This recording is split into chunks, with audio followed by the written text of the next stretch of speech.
За төсвийн өрөөний мэдээлэлээр хамгийн түрүүнд өнөөдөр бол төрийн албаа багш нар цалин бууж байгаа үндсэндээ дуусж байгаа өдөр. За багш нар эмч нар маань ямар ч байсан цалин хөлс нь багш нарын нэг 50%, эмчнэрийнх нь 30%. За нэг шинэ хуучин цалин гэдэг асуудал нь бол нийт тийшээ шийдэгдсэн, засгийн газар бол одоо эцсийн шийдсэн. За би энд бол одоо баяртай байгаа. Би эхлээд бол одоо энийг дэмжсэн манай их хурлын гишүүд засгийн газартаа бол би баярлалаа гэж хэлмээр. Дамжуулж өгөөрэй гэсэн учраас үйлдвэрчний хэвлэлийн байгууллагаас. Цалин нэмснээс болоод бүх зүйл болохоо ажиллаа одоо ингээд ийм тэмээ гэдэг өнцгөр бол бас ярмааргүй байна. Би бол ойлгож байна энэ хоёр сайдыг. Яг аргагүй нөгөө талд нь бол одоо энэ зардлыг бол шийдэх ёстой. Тийм учраас одоо өнөөдөр ингээд харахад ял бүрэнч одоо бас дахиад нэг асуудал бас гарч ирж хоол унааны мөнгөний нөгөөг байл гэж юм ярьж байна. Тэгэхээр нэгдүгээр тэн төсвийн тодтоглоо энэ саяны цалин нэмсэн асуудлаа хизээ оруулж ирэх вэ гэдэг асуудлыг бол одоо би тодорхойлж асуумаар байна. За хоёрдугаарт төсвийн доктортой байдлын зөвлөлийнхнаас нийгмийн даатгал, эрүүл мэндийн даатгалыг ингээ урсгал зардалд оруулаад тэгээ одоо төсвийн зардал болгоод дотоодын бүтээгдэхүүн эзлэх хувийг одоо 30% барина гэдэг юмроо оруулж ирээд байгаа. Энийг одоо хизээ болох юм бэ? Эн чинь яг өндөө төрийн мөнгө, төсвийн мөнгө биш шүү дээ. Иргэд өөрсдөө өнөөдөр миний төлж байгаа нийгмийн даатгалыг би өнөөдрийн тэтгэвэр авч байгаа хүмүүст өгж байгаа. Магадгүй миний дараагийн үе залуучууд миний авах тэтгэврийг бол өгнө. Тийм учраас нэг юм тоо гаргаж ирж байгаа төсвийн урсгал зардал дэндлээ, инглээ, тэглээ гэж яриад байгаа. Саяны багш эмчнэрийн цалин, за дээрэс нэр ахмадуудын тэтгэвэр аваад үзэхэд бид нэр дөнгөн данган багш нарын цалиныг 2 сая төгрөг л болж байгаа шүү дээ, үндсэн цалин. Тийм учраас бол би бол цаашдаа бол одоо бас өсвөө нэмэх ёстой боломж олцоо байвал. Тэрний тулд эдийн засгаа сайжруулах ёстой гэдэг санал нэг байна. Уул уурхай болон одоо зарим нэгэн одоо улс төржилгүйгээр зарим ашиглах ёстой юмнуудаа нутаг оронд нь өгөөж ашиглах ёстой бол ашиглах ёстой. Тэгэхгүйгээр одоо ингээд 90 цалин тэтгэвэр нэмэх нь буруу юм байна гэдэг өнцөг уур амьсгалаас ирээд байвал ер нь энэ төсвийн чинь гол зорилго нь ард иргэдийн бодит орлогыг айл өрхийн хаалгаар хэдэн төгрөг оруулах гэдгээр л ард түмэн чинь үнэлж ингээд өгөөч л гэж биднийг сонгосон байна. Тэтгэвэр ч гэсэн яг нэг үгэлэхэд одоо нэг инфляци хаах төдийл яваад байгаа шүү дээ. Тийм учраас бол одоо энэ тал дээр бол одоо би байр суурь хэлэхэд юм байна. Тэгэхээр энэ төсвийнхаа урсгал зардлын дотор нийгмийн даатгал, эрүүл мэндийг оруулж ирээд. За тэр төрөн даадаг тэр зэрэг цагдаа байна уу, өөр одоо юу байна, тэр хүмүүсийнхаа санг бол би тусгаарлах хэрэгтэй гэж би бодож байгаа. Төсвөөс татаас өгöd байгаа гэж байгаа юм аа. Тэгж ойлгохгүй бол нийгмийн даатгалын одоо сан бол яг өнөөдөр төлж байгаа хүмүүс, өнөөдөр тэтгэвэр авч байгаа хүмүүсийн уул нь бол тэнцвэртэй явж байсан. Одоо яг ачаал нэмэгдэж байгаа нь үнэн. Тийм учраас энэ төсвийнхаа хүрээний мэдээллийн төсвийнхаа бүтцийг бол одоо логикийн хувьд бол их зөв авч явахгүй бол тусдаа байх ёстой санг төсвөр рүү оруулж ирэнгүүтээ одоо ингээд төсвийн урсгал зардал маш өндөр байгаа гэдэг ийм дүгнэлт хийгээл яваад байдаг. Би бол төсвийн хөрөнгө оруулалтыг бол илүү мөнгө олох, экспортыг одоо дэмжих, импортыг орлох энэ зүйл рүү хийх ёстой гэж боддог хүн. Сум болгонд нэг үйлдвэр барья. Ирээнээс одоо хогийн шүрээд зөмөргүй байна. Ийм төсвийн бодлогуудыг бас хийх тал дээр бол би ийм бодолтой гэдгийг бас давхар хэлмээр байна. За тэгээ байгалийн баялагын нөгөө ашгийг бүрэн шударгаар авч чадаж байна уу? Авах ёстой татруудаа авч чадаж байна уу гэдэг тал дээр энэ хоёрсаа та одоо юу гэж бодож байна вэ? Маш олон одоо нөгөө роялти аавна гэдэг байгаа эсвэл манай засгийн газар чи аавна гэдэг одоо том ордууд хүлээгээд байгаа шүү дээ.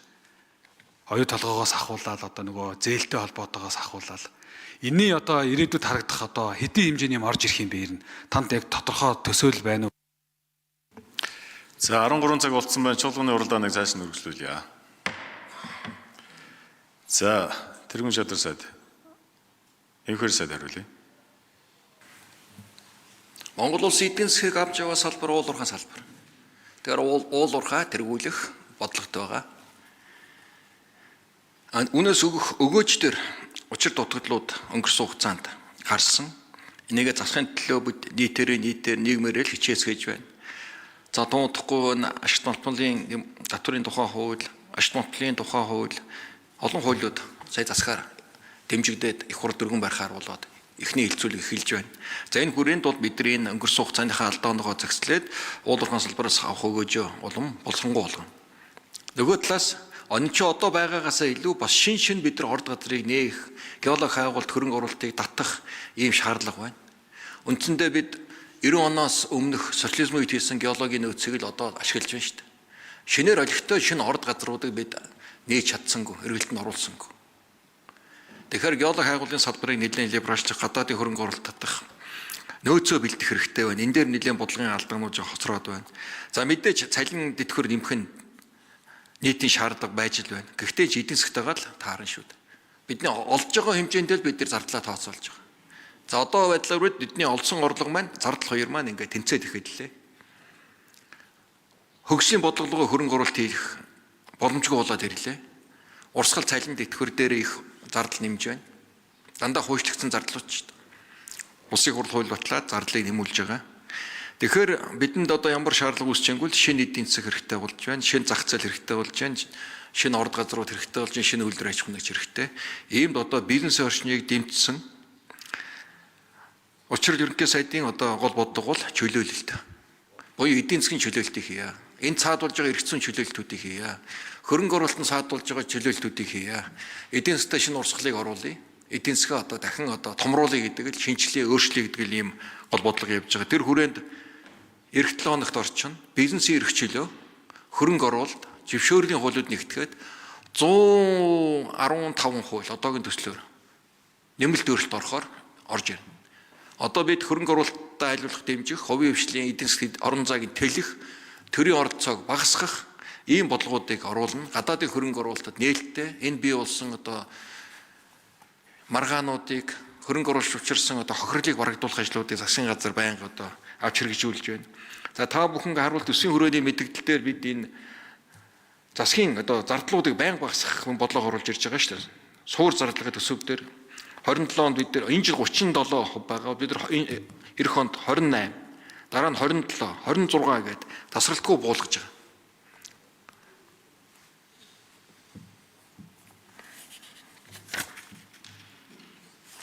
За.